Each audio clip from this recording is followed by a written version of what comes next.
ناظرین،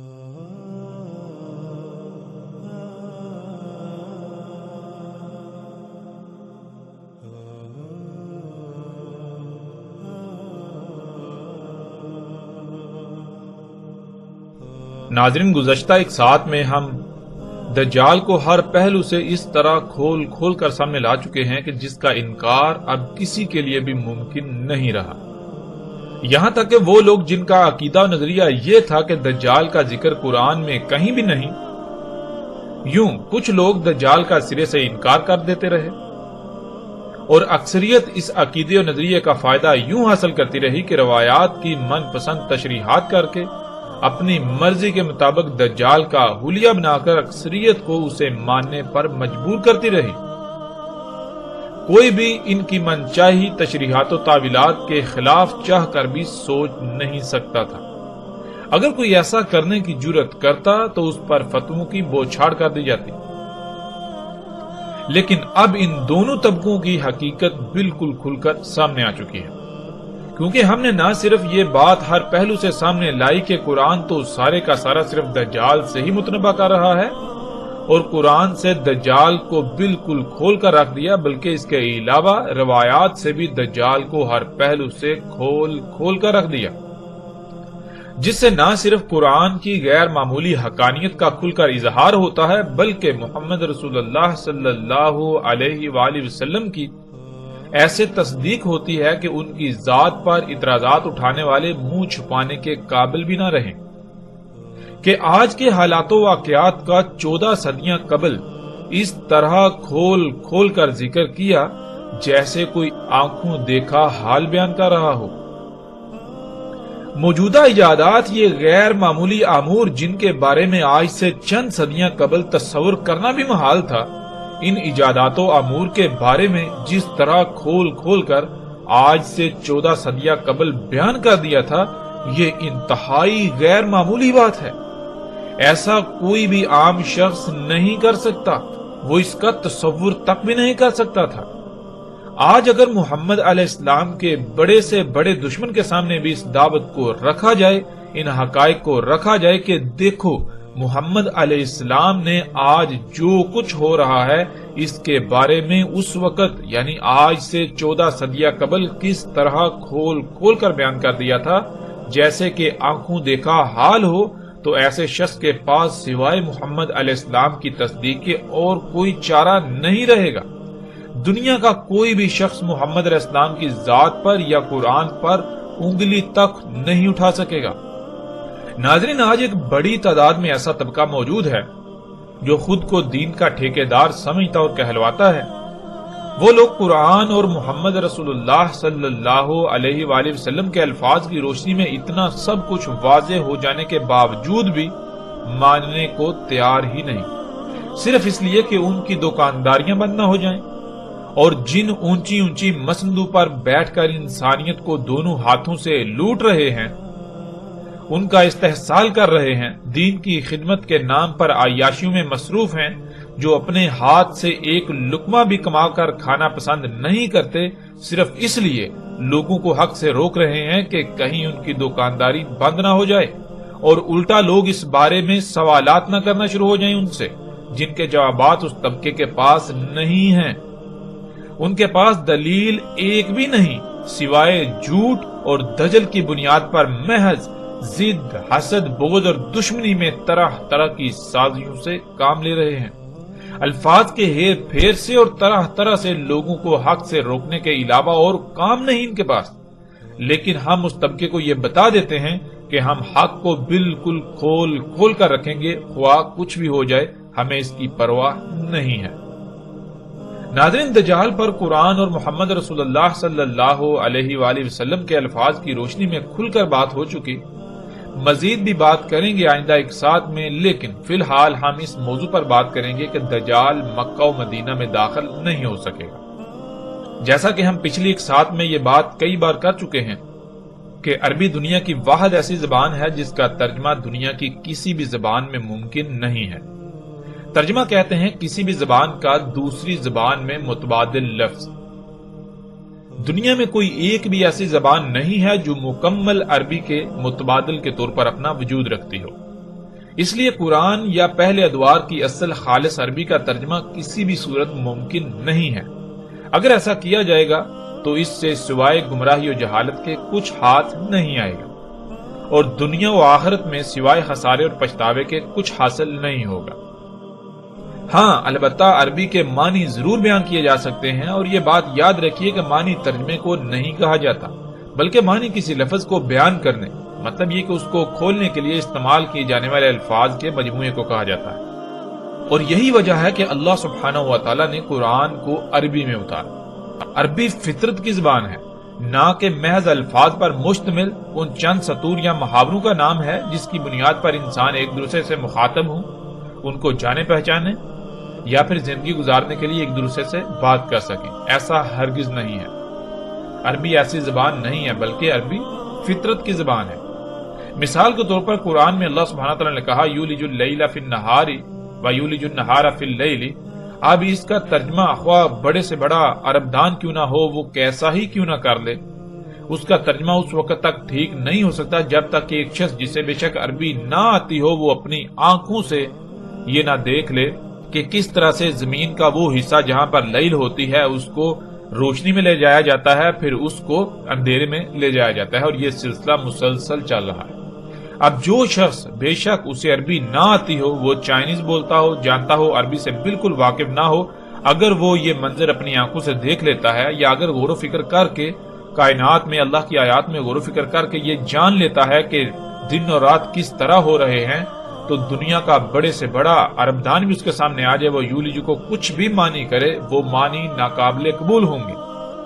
اس کے برعکس وہی بات تسلیم کی جائے گی کہ جو ایک غیر عرب نے اپنی آنکھوں سے دیکھی، اب دل کی آنکھوں سے دیکھی، جس نے غور و فکر کیا اور اس کے اوپر حقیقت کھل گئی، اسے پتا چل گیا کہ یولجو کسے کہتے ہیں۔ بالکل اسی طرح ناظرین، جب تک آپ غور و فکر نہیں کریں گے اللہ کی آیات میں، کائنات میں غور و فکر نہیں کریں گے، تب تک آپ کے اوپر حقیقت واضح نہیں ہوگی۔ اگر آپ ترجمے کی بنیاد پر دین کو یا کسی بھی شے کو سمجھنے کی کوشش کریں گے تو تراجم آپ کو اصل نقطے یا حقیقت تک نہیں پہنچائیں گے، بلکہ حقیقت تک پہنچنے کے لیے لازم ہے کہ آپ غور و فکر کریں، اور اللہ سبحانہ تعالیٰ نے قرآن میں بار بار اسی کا حکم دیا کہ غور و فکر کرو، غور و فکر کرو، غور و فکر کرو۔ جو غور و فکر کرتے ہیں وہ اللہ کے قانون میں حیا ہیں، زندہ ہیں، اور جو غور و فکر نہیں کرتے وہ اللہ کے قانون میں اموات ہیں، مردہ ہیں، وہ قبروں میں ہیں۔ اللہ سبحانہ و تعالیٰ انہیں ایک مقام پر اندھے قرار دیتے ہیں، دوسرے مقام پر چوپائے قرار دیتے ہیں، چوپائیوں سے بھی بدتر قرار دیتے ہیں، تیسرے مقام پر اللہ سبحانہ و تعالیٰ انہیں اموات قرار دیتے ہیں کہ وہ حیا ہے ہی نہیں، چوتھے مقام پر اللہ سبحانہ و تعالیٰ انہی لوگوں کو قبروں میں قرار دیتے ہیں۔ اب آپ کن میں اپنا شمار چاہتے ہیں، یہ فیصلہ، یہ اختیار آپ کے ہاتھ میں ہے۔ بہرحال یہ وہ وجہ تھی جس وجہ سے اللہ سبحانہ و تعالیٰ نے قرآن کو عربی میں نازل کیا۔ اس بات کو ذہن میں رکھتے ہوئے ہم آگے بڑھیں گے۔ یہ بات ہم نے اس لیے کی کیونکہ جس موضوع پر ہم بات کرنے جا رہے ہیں اس پر بات کرنے سے پہلے اس بات کا ذہن میں ہونا بہت ضروری ہے۔ اگر اس بات کو ہم ملحوظ خاطر نہیں رکھیں گے تو ہم حقیقت کو نہیں جان پائیں گے، پھر سوائے گمراہی کے، جہالت کے کچھ ہاتھ نہیں آئے گا۔ دجال کے بارے میں محمد رسول اللہ صلی اللہ علیہ وآلہ وسلم نے کہا تھا کہ وہ مکہ و مدینہ میں داخل نہیں ہو سکے گا۔ بعض روایات میں 4 مقامات کا ذکر ہے جن میں مکہ، مدینہ، بیت المقدس اور مسجد طور کا ذکر ہے۔ بہرحال جیسے جیسے ہم آگے بڑھیں گے تو ہم ہر موضوع پر بات کریں گے، لیکن اس وقت ہم بات کریں گے کہ رسول اللہ صلی اللہ علیہ وآلہ وسلم نے کہا تھا کہ دجال مکہ و مدینہ میں داخل نہیں ہو سکے گا۔ تو سب سے پہلے ہم بات کریں گے کہ دجال مدینہ میں داخل نہیں ہو سکے گا۔ بہت سارے لوگوں کا یہ سوال ہے کہ اگر دجال یہی ایجادات ہیں، یہ ٹیکنالوجی ہے، یہ مشینیں ہیں، یہ اشیاء ہیں، تو پھر یہ سب کچھ تو مکہ و مدینہ میں موجود ہے، یہ سب کچھ تو مدینہ میں موجود ہے۔ حالانکہ رسول اللہ صلی اللہ علیہ وآلہ وسلم نے یہ کہا تھا کہ دجال مدینہ میں داخل نہیں ہو سکے گا۔ اس لیے اگر یہ سب کچھ دجال ہے تو یہ مدینہ میں داخل کیسے ہو سکتا ہے؟ اگر وہاں یہ سب کچھ موجود ہے تو اس کا مطلب یہ ہے کہ یہ دجال نہیں ہو سکتا، یا پھر اگر یہی دجال ہے تو پھر یہ واضح کیا جائے کہ ایسا کیوں کر ہوا کہ دجال مدینہ میں داخل ہو گیا۔ ناظرین، محمد رسول اللہ صلی اللہ علیہ وآلہ وسلم کے ان الفاظ کو عربی پر عبور نہ ہونے یا عربی کی حقیقت سے ناواقفیت کی وجہ سے ایسے استعمال کیا جانے لگا کہ دنیا میں انسانوں کی اکثریت گمراہی کا سودا کر بیٹھی، یعنی کہ پوری دنیا میں لفظ مدینہ کو ایک بستی سے منسوب کر کے ایسے پھیلا دیا گیا کہ کسی کو حقیقت کا علم ہی نہیں کہ مدینہ کسے کہتے ہیں۔ مدینہ عربی کا لفظ ہے، مدینہ کسے کہتے ہیں کسی کو اس کا علم ہی نہیں۔ ناظرین، دنیا میں ایک کہاوت بولی جاتی ہے کہ جھوٹ اتنا بولو کہ تمہیں خود کو بھی شک ہونے لگے کہ کہیں جو تم بول رہے ہو وہ سچ ہی تو نہیں۔ اس محاورے کی حقیقت یہ ہے کہ جب آپ نے ایک غلط بات کو لوگوں کے اذہان میں راسخ کرنا ہو تو اس کے لیے دلائل کا ہونا ضروری نہیں ہے، بلکہ اس بات کا زیادہ سے زیادہ عام کیا جانا ضروری ہے۔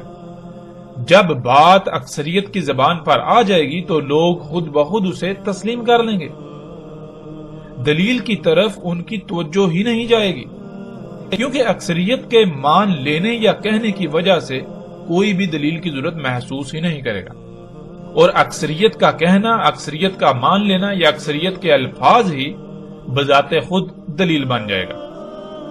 پھر جب کبھی اس کے مقابلے میں سچ سامنے آ بھی جائے تو لوگ سچ کو ہر طرح کی دلیل ہونے کے باوجود بھی تسلیم کرنے کی بجائے آگے سے یہی جواب دیں گے کہ یہ بات تو ہم نے پہلے کبھی سنی ہی نہیں، اور اکثریت اس کے برعکس وہی کہتی ہے جو پہلے سے ہم اس بارے میں رائے یا نظریہ رکھتے ہیں۔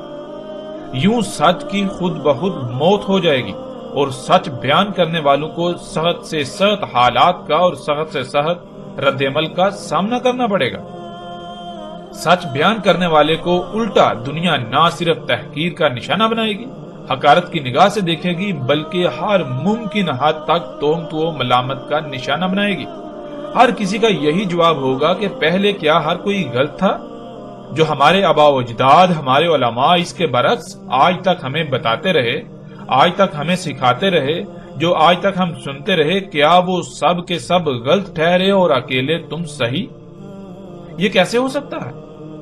یعنی وہی بات کہ سچ کے لیے خواہ کتنے ہی دلائل کیوں نہ دیے جائیں، کتنے ہی دلائل سے سچ کو سامنے کیوں نہ لے آیا جائے، اسی جواب کا سامنا کرنا پڑے گا کہ پہلے آج تک کیا سب غلط تھے اور اکیلے تم سچے؟ آج تک کسی کو سمجھ نہیں ہے اور آج تمہیں سمجھ آ گئی۔ اس بات سے بالکل غافل کہ ہر شے کا، ہر کام کا ایک وقت ہوتا ہے اور اللہ سبحانہ و تعالی وقت سے پہلے کوئی کام نہیں کرتا۔ ناظرین، بالکل یہی دین اسلام کے ساتھ بھی کیا گیا اور جو ہمارا موضوع ہے وہ بھی اسی کا شکار بنا دیا گیا۔ رسول اللہ صلی اللہ علیہ وآلہ وسلم نے کہا کہ دجال مدینہ میں داخل نہیں ہوگا، تو خود کو علماء کہلانے والے طبقے نے عربی کے لفظ مدینہ کے ایک ایسی بستی سے منسوب کیا کہ پوری دنیا کے انسان اس بات کو بھول گئے کہ مدینہ کسے کہتے ہیں۔ ہر کسی کے سامنے مدینہ سے مراد وہی بستی ہے جسے آج لوگ مدینہ کہتے ہیں، حالانکہ حقیقت اس کے بالکل برعکس ہے۔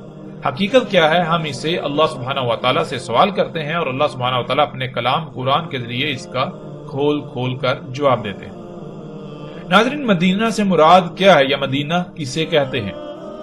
جس بستی کو آج تک مدینہ بنا کر پیش کیا جاتا رہا، آیا کہ وہ واقعتاً مدینہ ہے، مدینہ تھی، یا پھر اس کی حقیقت کیا ہے، اس کا اصل نام کیا ہے، اس کو مدینہ کہا گیا تو کیوں کہا گیا، کب کہا گیا، ان تمام پہلوں پر بھی بات کریں گے ہر لحاظ سے کھل کر تفصیل کے ساتھ۔ فی الحال ہم یہ جانتے ہیں کہ مدینہ کیا ہے۔ اللہ سبحانہ و تعالیٰ قرآن میں سورہ زاریات کی اس آیت میں کہتے ہیں، اور ہر شے سے خلق کیا ہم نے اس کا جوڑا۔ اس قانون کے مطابق لفظ مدینہ کا بھی اللہ سبحانہ و تعالیٰ نے جوڑا بنایا، جو کہ اس کی ضد کریا ہے، اور قرآن میں یہ لفظ بکثرت استعمال ہوا ہے۔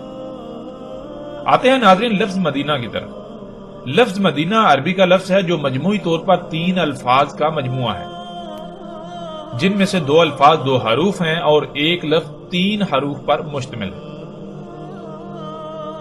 پہلا لفظ جو کہ ایک حرف ہے وہ میم، دوسرا دین، تیسرا تے یا ساکت ہے۔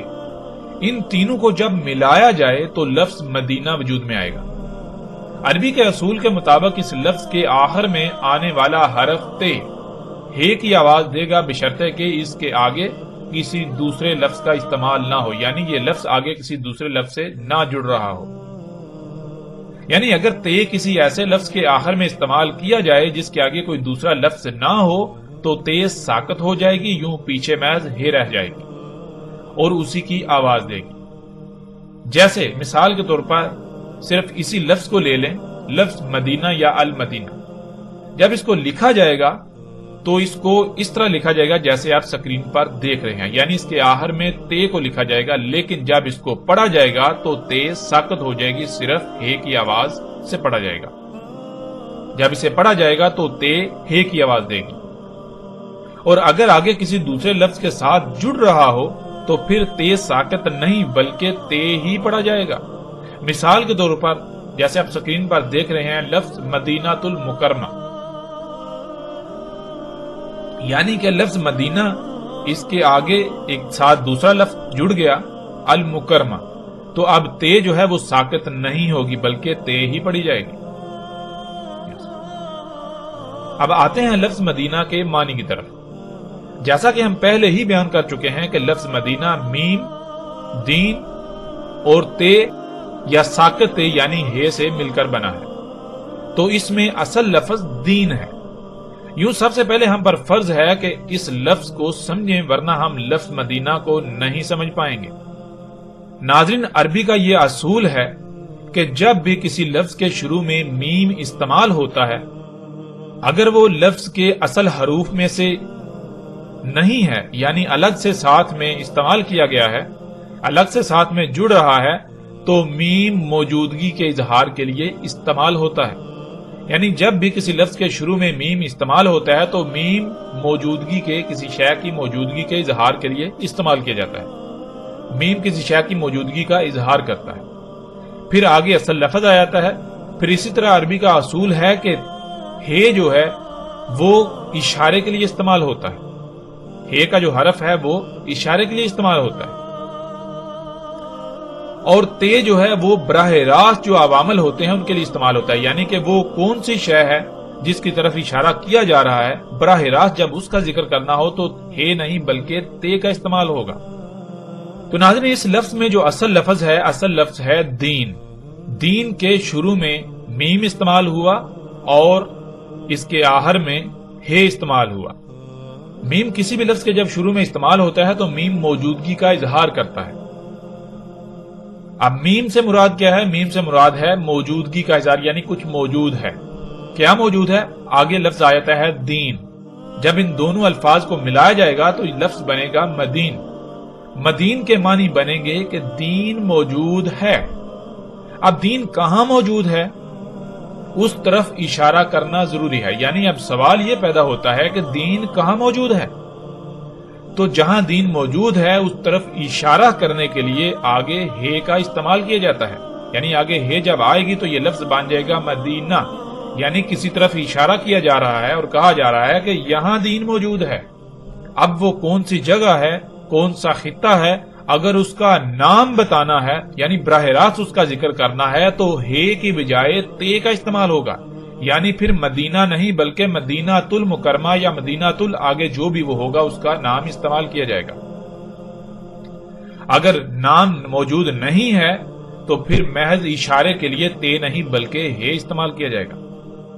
اب ناظرین، ہم پر سب سے پہلے یہ فرض ہے کہ ہم لفظ دین کو سمجھیں۔ جب تک ہم لفظ دین کو نہیں سمجھ سکیں گے تب تک ہم مدینہ کو نہیں سمجھ سکیں گے۔ دین کیا ہے؟ جب بھی کسی سے سوال کیا جائے تو فوراً یہی جواب ملے گا کہ دین اسلام ہے۔ اور اسلام کیا ہے؟ اس کے لیے پوری دنیا میں پھر انسانوں کے نزدیک ایک خاص نظریہ ہے، ایک عقیدہ ہے کہ باقی مذاہب کی طرح ایک دائرہ ہے جس میں ایک کلمے کے اقرار سے داخل ہونے کا رستہ ہے اور باہر نکلنے کا کوئی رستہ نہیں، یعنی آج پوری دنیا جسے اسلام کا نام دیتی ہے اور پکارتی ہے۔ ہم اس پر تو فی الحال بات نہیں کریں گے، گزشتہ ایک ساتھ میں بھی اس پر مختصراً بات ہو چکی، بلکہ ہم لوگوں کے ان عقائد و نظریات کو ایک طرف رکھتے ہوئے اللہ سبحانہ و تعالیٰ سے اس کا سوال کریں گے اور اللہ سبحانہ و تعالیٰ اپنے کلام قرآن سے اس کا کھل کر جواب دیں گے۔ جب ہم اللہ سبحانہ و تعالیٰ سے یہ سوال کریں کہ دین کیا ہے تو اللہ سبحانہ و تعالیٰ قرآن میں بالکل صراحت کے ساتھ اس بات کا جواب دے دیتے ہیں کہ دین کیا ہے۔ سورہ روم کی آیت نمبر 30 میں اللہ سبحانہ و تعالیٰ کہتے ہیں، پس قائم ہو جا، پس قائم کر اپنے روح کو، تیرا جو روح ہے اسے ہر طرف سے کاٹ کر، تیرا جو روح ہے اسے ہر طرف سے کاٹ کر، ہر طرف سے کاٹ کر بالکل یکسو یک روح ہو جا دین کے لیے، یک روح ہو کر دین کے لیے قائم ہو جا۔ پھر دین کیا ہے؟ اللہ سبحانہ و تعالیٰ اس کا جواب دیتے ہیں، فطرت اللہ، اللہ کی فطرت تھی۔ دین کیا ہے؟ دین وہ فطرت تھی، اللہ کی فطرت۔ کون سی فطرت؟ اس کا بھی اللہ سبحانہ و تعالیٰ آگے جواب دیتے ہیں، اللاتی فطر الناس علیہا، وہ فطرت جس پر اللہ سبحانہ و تعالیٰ نے انسانوں کو فاطر کیا۔ یعنی کہ فطرت کیا ہے؟ فطرت کو اگر جاننا ہے تو غور کرو، پیچھے جاؤ، جب انسانوں کی بنیاد رکھی، جب انسانوں کو دنیا میں لے کر آئے تو اس وقت دنیا کس حالت میں تھی، دنیا میں کیا تھا، کیسا تھا۔ یعنی کہ فطرت کہتے ہیں جس طرح جیسا اللہ سبحانہ و تعالیٰ نے خلق کیا بغیر کسی رائے برابر بھی تبدیلی کے، بالکل ویسے کا ویسا۔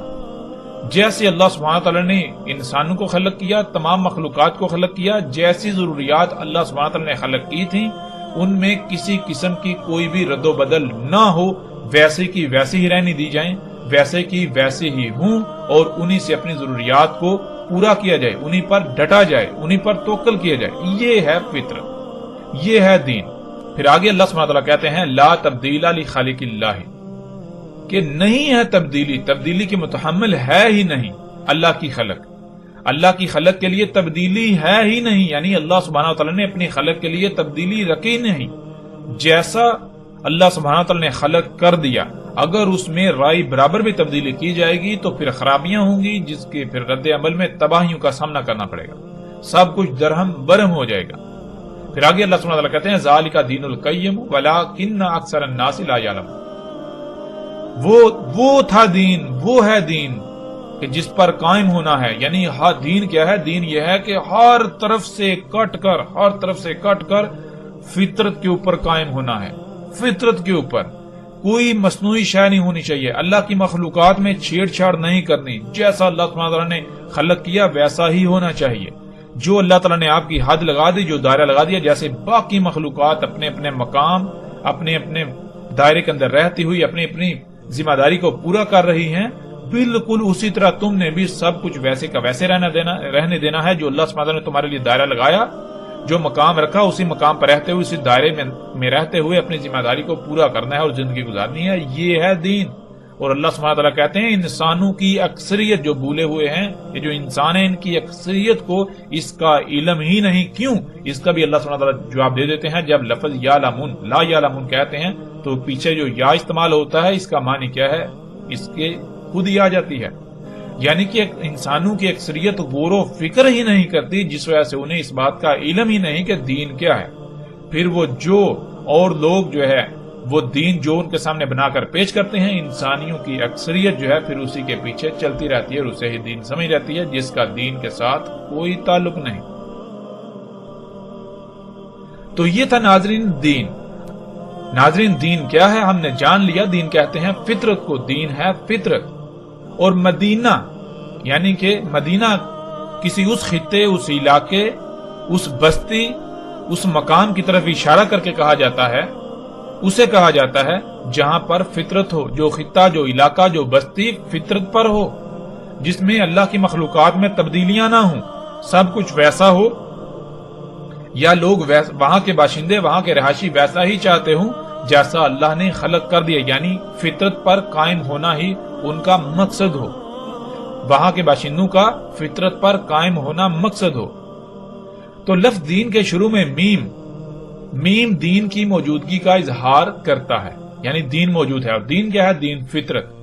اب جب لفظ دین کے ساتھ میم لگایا جائے گا تو یہ بنے گا مدین. مدین کہتے ہیں دین موجود ہے یعنی فطرت موجود ہے. یہاں فطرت موجود ہے, فطرت قائم ہے, اور ہے اس طرف اشارہ ہوتا ہے جہاں فطرت یعنی دین موجود ہے. تو اس طرح بنتا ہے لفظ مدینہ. مدینہ کے معنی ہے وہ مکان جہاں پر اللہ کا دین قائم ہو, یعنی جہاں پر فطرت ہو, وہ مقام جو فطرت پر ہے. اور اس کا جوڑا جو کہ اللہ سبحانہ و تعالیٰ نے قرآن میں اس کی ضد کے طور پر استعمال کیا, کئی مقامات پر اس کا ذکر آیا ہے, وہ ہے قریہ. اور پورے قرآن میں اللہ سبحانہ و تعالیٰ نے جہاں بھی ہلاک شدہ اقوام کا ذکر کیا یا ہلاکت کا ذکر کیا, عذاب کا ذکر کیا, تو عذاب قریہ پر ہی آنے کا ذکر کیا, یعنی عذاب قریہ پر آتا ہے. کہیں بھی مدینہ پر یہ نہیں ہے کہ مدینہ پر اللہ سبحانہ و تعالیٰ عذاب لے کر آئے.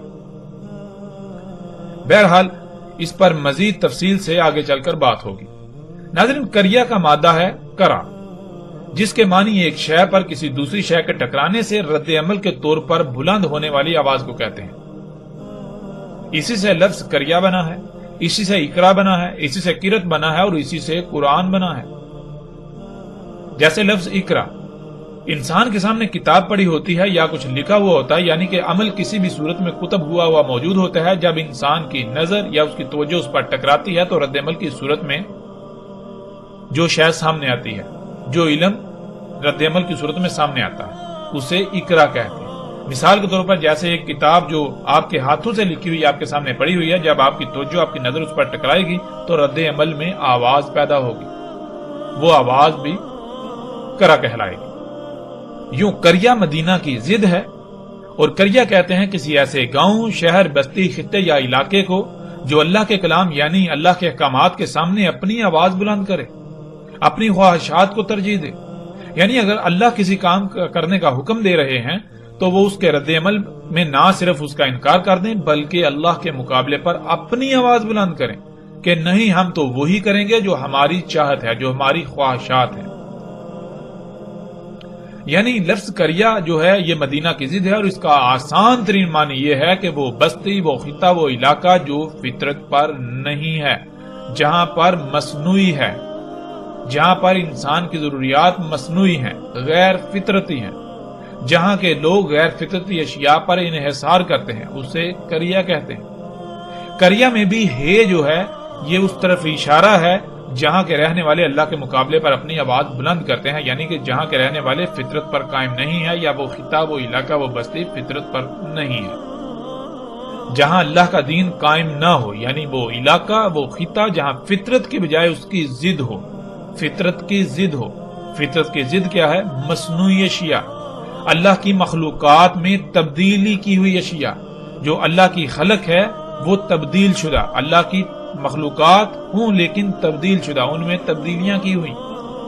وہاں وہ جو مقام ہوگا, وہ جو بستی, وہ علاقہ, وہ خطہ, وہ جو شہر ہوں گے, وہ جو سوسائٹیاں, معاشرے ہوں گے, انہیں عربی میں قریہ کہا جاتا ہے.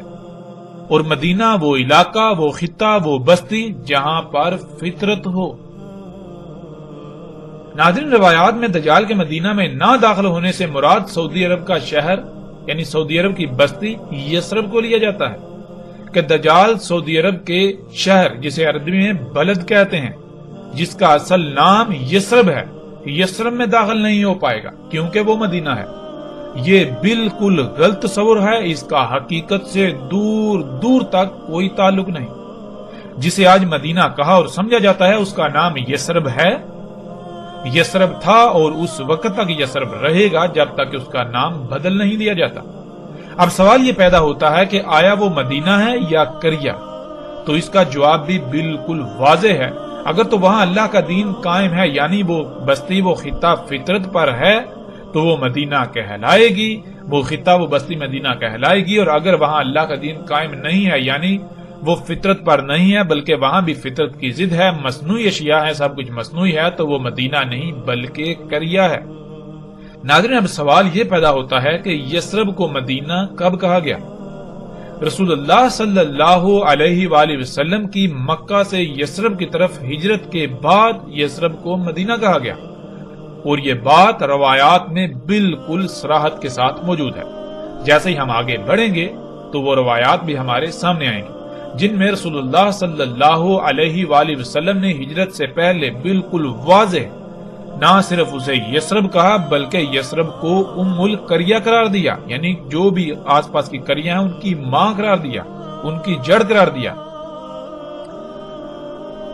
اب سوال یہ پیدا ہوتا ہے کہ یثرب کو مدینہ کیوں کہا گیا؟ رسول اللہ صلی اللہ علیہ وآلہ وسلم کی مکہ سے یثرب ہجرت سے پہلے یثرب میں اللہ کا دین قائم نہیں تھا، یعنی فطرت نہیں تھی، اگر تھی تو اس میں تبدیلیاں کی جا رہی تھی۔ مثلا جیسے ہم غور کریں تو صحیح مسلم میں ایک روایت ہے کہ جو 3 مختلف راویوں کی چین سے آئی ہے، اس میں یہ بات بالکل واضح ہے کہ جب رسول اللہ صلی اللہ علیہ وآلہ وسلم مکہ سے ہجرت کر کے یثرب جا رہے تھے تو یثرب کی حدود میں جب داخل ہو رہے تھے تو لوگوں کو دیکھا کہ وہ کھجور کو پیوند کر رہے ہیں، گابا کر رہے ہیں، یعنی اس وقت کے تقاضے کے مطابق جیسے آج بیجوں میں، فصلوں میں سائنسی طریقوں سے مداخلت کی جاتی ہے زیادہ پیداوار کے حصول کے لیے، جلدی اگانے کے لالچ میں، زیادہ اگانے کے لالچ میں، بالکل اس وقت کے تقاضے کے مطابق انسان جو چھیڑ چھاڑ جو تبدیلی کر سکتا تھا وہ تبدیلیاں کی جا رہی تھی، جسے گابا یا پیوند کہتے ہیں۔ تو رسول اللہ صلی اللہ علیہ وآلہ وسلم نے یہ سوال کیا، پوچھا کہ یہ تم کیا کر رہے ہو؟ تو آگے سے جواب ملا کہ ہم زیادہ فصل کے حصول کے لیے ہم اسے گابا کر رہے ہیں، پیوند کر رہے ہیں۔ تو رسول اللہ صلی اللہ علیہ وآلہ وسلم نے انہیں روک دیا۔ پھر جب سال کے بعد فصل زیادہ نہ ہوئی، فصل کم ہوئی، تو لوگوں نے یہ شکایت کی کہ یا رسول اللہ صلی اللہ علیہ وآلہ وسلم آپ نے روک دیا تھا، گابا کرنے سے منع کر دیا تھا، اس وجہ سے ہماری فصلیں جو ہیں وہ کم ہوئی اور دیکھنے میں بھی وہ بلی نہیں ہے، اچھی نہیں ہے۔ تو جواباً رسول اللہ صلی اللہ علیہ وآلہ وسلم نے کہا کہ تم دنیاوی امور کے بارے میں علم رکھتے ہو، میں دین کا علم رکھتا ہوں۔ اب اس سے مراد یہ لے لیا گیا، یہ جو علماء ہیں یا یہ جو طبقہ ہے انہوں نے اس سے مراد یہ لے لیا کہ دین الگ شے ہے اور دنیا الگ شے ہے، اور دنیاوی امور جو ہیں ان میں جو جی چاہیں کریں، ان میں کوئی روک ٹوک نہیں، اور دین جو ہے اس میں چھیڑ چھاڑ نہیں کی جا سکتی، ان میں تبدیلی نہیں کی جا سکتی، اس میں اپنی مرضی نہیں کی جا سکتی۔ اور دین کسے کہتے ہیں؟ جس کا دین کے ساتھ کوئی تعلق نہیں۔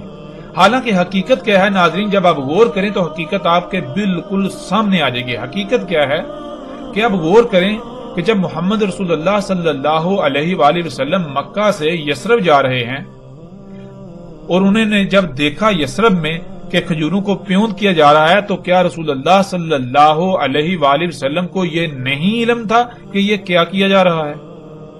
کیا وہ سب کچھ مکہ کے اندر نہیں ہو رہا تھا؟ مشرکین مکہ اپنی کھجوروں کو پیوند نہیں کرتے تھے؟ کیا مکہ کے اندر کھجوروں کے باغات نہیں تھے؟ مکہ کے اندر بھی کھجوروں کے باغات تھے، وہاں وسیع پیمانے پر نہ صرف کھجوروں کے باغات تھے بلکہ ان کو پیوند بھی کیا جاتا تھا، ان کو گابا کیا جاتا تھا، ان میں مداخلت کی جاتی تھی۔ لیکن وہاں محمد علیہ السلام نے ان کو نہیں روکا، کیوں؟ وہاں ان کا عمل دخل نہیں ہے۔ رسول اللہ صلی اللہ علیہ وآلہ وسلم کو علم ہے گابا کیا ہوتا ہے، ان کو پتا ہے، علم ہے کہ یہ اللہ کی خلق میں تبدیلی کی جا رہی ہے، چھیڑ چھاڑ کی جا رہی ہے، مداخلت کی جا رہی ہے۔ جب وہ یثرب میں داخل ہو رہے ہیں تو انہوں نے اس لیے نہیں پوچھا کہ انہیں علم نہیں ہے کہ یہ کیا کر رہے ہیں، اس لیے ان سے پوچھا یعنی کہ پتا چل یہ کیا کریں، نہیں، رسول اللہ صلی اللہ علیہ وآلہ وسلم کو یہ علم تھا یہ کیا کیا جا رہا ہے، یعنی یہ فطرت میں تبدیلی کر رہے ہیں، یہ اللہ کی خلق میں تبدیلی کر رہے ہیں۔ تو رسول اللہ صلی اللہ علیہ وآلہ وسلم نے سوالیہ انداز میں پوچھا، جیسے مثال کے طور پر ایک بچہ غلط کام کر رہا ہو تو آپ اسے غصے سے سوالیہ انداز میں پوچھیں گے، کہیں گے کہ یہ کیا کر رہے ہو۔ بالکل اسی طرح رسول اللہ صلی اللہ علیہ وآلہ وسلم نے کہا کہ یہ تم کیا کر رہے ہو، تو آگے سے جواب دیا گیا کہ ہم گابا کر رہے ہیں زیادہ فصل کے لالچ میں۔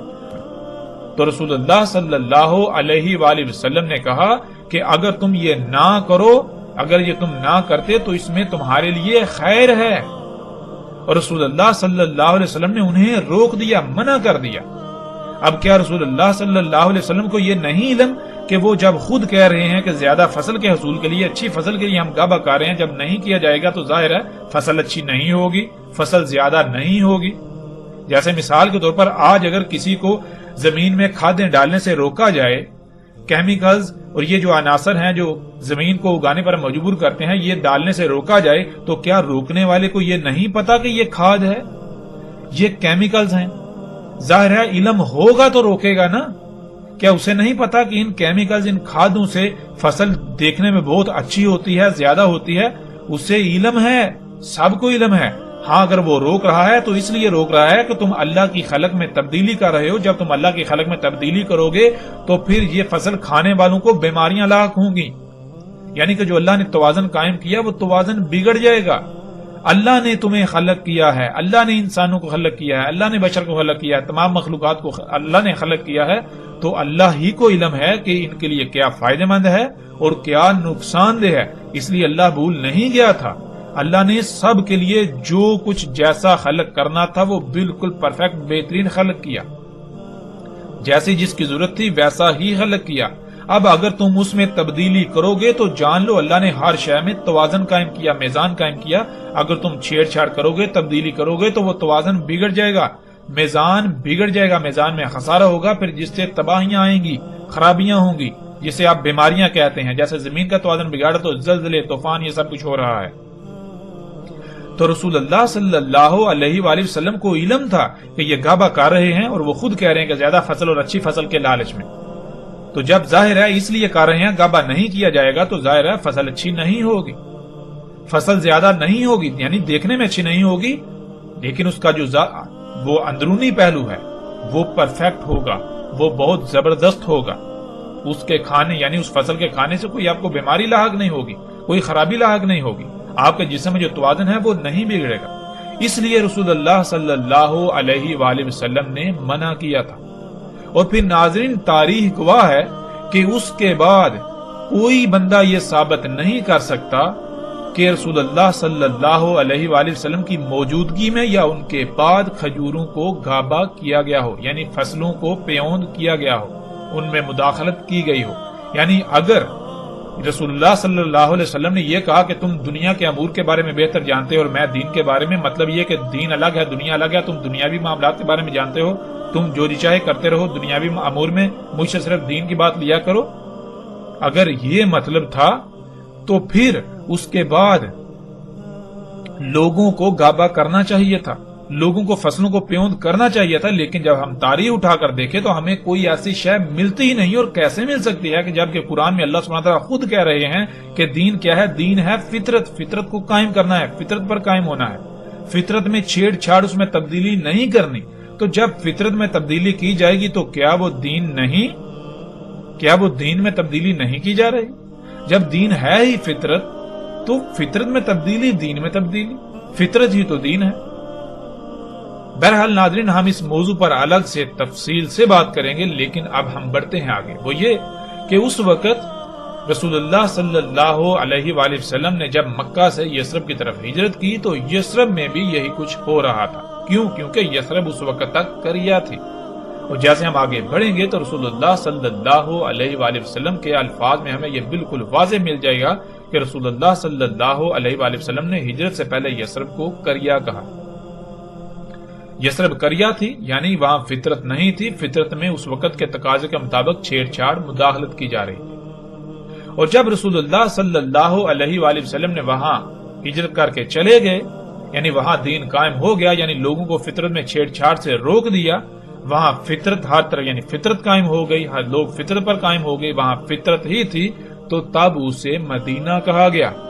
لیکن اس کا مطلب ہرگز یہ نہیں ہے کہ اس کا نام تبدیل کر دیا گیا، بلکہ اس کا نام جو تھا وہی ہے اور اس وقت تک رہے گا جب تک اس کا نام تبدیل نہیں کیا جاتا، یعنی کہ اس کا نام یثرب ہے، یثرب تھا، یثرب ہے، اور یثرب اس وقت تک رہے گا جب تک کہ یثرب تبدیل نہیں کیا دیا جاتا۔ ناظرین مدینہ یا قریہ یہ نام نہیں ہے بلکہ یہ اسما ہے۔ اسے ہم ایک مثال سے سمجھ لیتے ہیں۔